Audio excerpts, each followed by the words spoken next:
It was a glorious Sunday morning. The sun was shining brightly across the fields at Morrison Bay. The girls looked great in their blue and whites, and the spectators' dogs were again out in force. Joe, Beth's dog, the team mascot, arrived a little late, and the other dogs were getting restless. Ever since Joe donned the wombat strip, the team had lifted their performance tremendously, so his presence was eagerly awaited. When Joe did finally arrive, another Joe figured in the picture. "We must field a full team. Our position in the ladder depends on it." This was heard uttered as we were informed that Mount St Benedict's Team 5 could only field 8 players. Steve, our coach, put up the fair play card.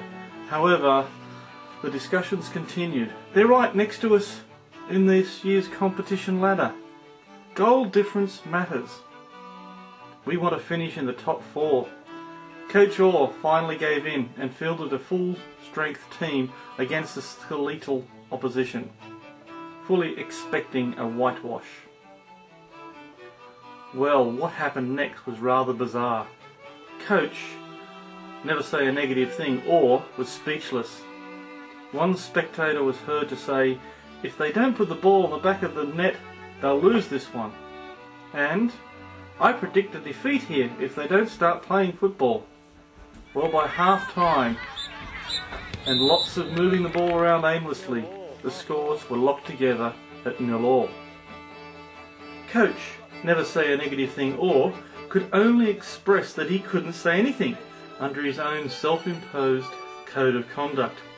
After thinking, and breathing deeply, of a positive spin on proceedings, he made a few suggestions like, "You've got 10 players kicking the ball, right?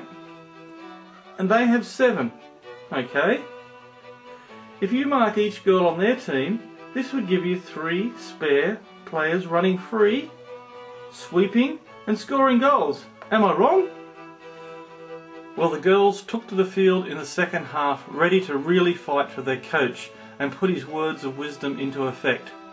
And, to the girls' credit, they changed the complexion of the game completely. 1 goal came, the second came, then another to Danielle, her first this year, then another to Danielle, then another to Kitty. The girls were finally on fire. The game ended 6-0 to Beecroft. I would like to say "great game, girls," but the phrase "don't mention the first half" plus "great half a game, girls" would be more accurate. Goal scorers this week: Danielle 2, Tessa 2, Kitty, great left foot shot 1, Georgia 1. Sorry if I got it wrong. The video of the match can be used in evidence against me. Well, it was better, girls. Much better second half than it was the first half. Wasn't it? We marked a bit better, but our marking's still pretty awful. I don't know what it is.